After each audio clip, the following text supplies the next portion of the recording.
तो कैसे हैं आप सभी। मैं बिहार की बेटी झारखंड की बहू सीमा आप सबों का मामास ब्लॉग में बहुत बहुत स्वागत करती हूँ। दोस्तों, अगस्त माह में पड़ने वाला है कृष्णाष्टमी। तो कृष्णाष्टमी का हमारे जीवन में कितना महत्व है, कृष्ण भगवान हमारे जीवन के लिए खुशियों के लिए कितने आवश्यक हैं। तो इस सब बातें के लिए मैं आपको इसकी कहानी और इसका शुभ मुहूर्त सभी बातें आप लोगों के साथ शेयर करूंगी।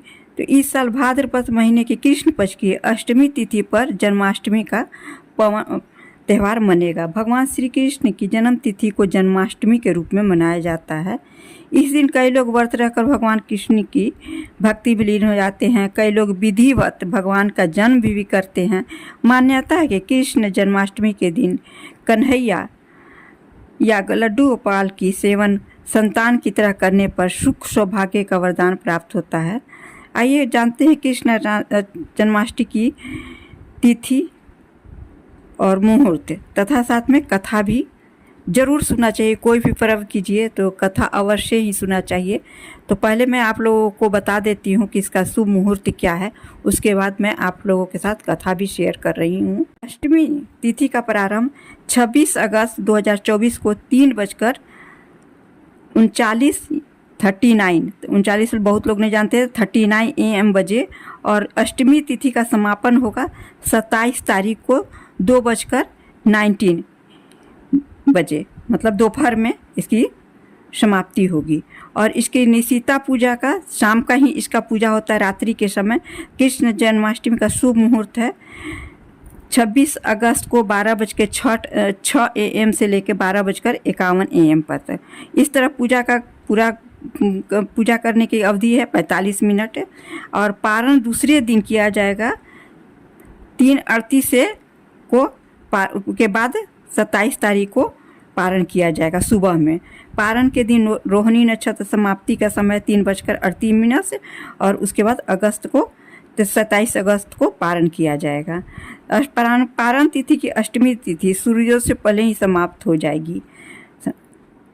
कृष्ण का जन्म देवकी और वासुदेव के घर हुआ था, लेकिन उनका पालन पोषण वृंदावन में यशोदा और नंद ने किया था। यह त्यौहार आमतौर पर भाद्रपद महीने की कृष्ण पक्ष की अष्टमी तिथि या अंधेरे पखवाड़ा के 8वें दिन पड़ता है। ऐसा कहा जाता है कि भगवान कृष्ण का जन्म मथुरा के जेल में हुआ था। तो आइए इसकी कथा, विस्तृत कथा जानते हैं। बहुत जरूरी है इसकी कथा भी जानना। पौराणिक कथाओं के अनुसार भाद्रपद माँ कृष्ण पक्ष की अष्टमी तिथि को भगवान कृष्ण ने माता देवी के 8वां संतान के रूप में जन्म लिया था। कृष्ण जी का जन्म मथुरा में कंस के कारागार में हुआ था। माता देवकी राजा कंस की बहन थी।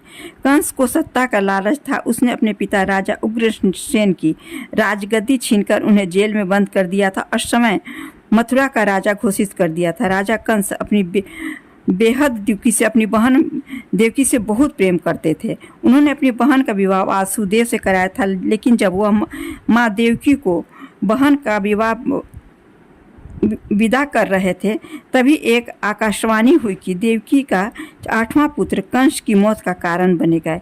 यह सुनकर कंस डर के मारे तुरंत अपनी बहन और उसके पति वासुदेव को जेल में बंद कर दिया।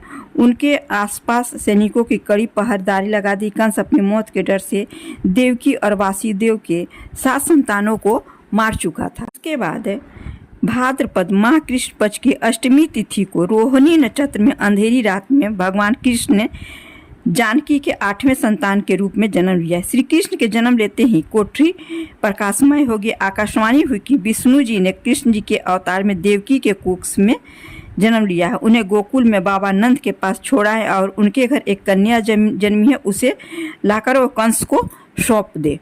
आकाशवाणी सुनते ही वासुदेव के हाथों की हथकड़ी खुल गई। सभी पहरेदार सोने लगे। कान्हा ने एक टोकरी में बाल गोपाल को रखकर सिर पर रख लिया और गोकुल की ओर चल पड़े। कान्हा को गोकुल धाम ले जाने में वासुदेव को कई मुसीबतों का सामना करना पड़ा। यमुना नदी में कृष्ण जी के चरणों के स्पर्श करने के लिए उफान पर आ गए, लेकिन चरण स्पर्श के बाद वह फिर से शांत पड़ गई। वह कान्हा को बाबा नंद के पास छोड़ आए और गोकुल से कन्या को लेकर वापस लौट आए। जेल अपने आप बंद हो गया और उनके हाथों में हथकड़ियाँ लगी। कन्या की रोने की आवाज़ सुनते ही सभी पहरेदार उठ गए। कंस बंदी गिरा आया वह कन्या को देव और वासुदेव की 8वीं कन्या समझने उसे मारने चला, लेकिन वह आकाश में उड़ गई और फिर से आकाशवाणी हुई कि कंस को मारने वाला अब इस दुनिया में पैदा हो चुका है। बाबा नंद और उनकी पत्नी माँ यशोदा ने कृष्ण जी का पालन पोषण किया। राजा कंस ने कृष्ण जी को पता लगा कि उन्हें मारने की खूब कोशिश की, लेकिन कंस की सारी कोशिशें विफल हो गई और कृष्ण जी को कोई मार न सका। अंत में श्री कृष्ण ने कंस का वध किया। राजा उग्रसेन को फिर मथुरा की राजगद्दी सौंप दी गई। इस तरह से जन्माष्टमी के व्रत की कथा पूरी हुई। दोस्तों, कृष्ण जन्माष्टमी के अवसर पर मेरी बातें यदि आप लोगों को अच्छी लगी हो तो प्लीज़ लाइक, शेयर और सब्सक्राइब अवश्य कीजिएगा और बेल आइकन की घंटी ज़रूर दबा दीजिएगा कि सबसे पहले आपके पास मेरी जो भी वीडियो आए आपके पास पहुंच सके। दोस्तों, बहुत मेहनत से वीडियो बनाती हूं। प्लीज़ आप लोग लाइक, शेयर और सब्सक्राइब अवश्य कीजिएगा। धन्यवाद।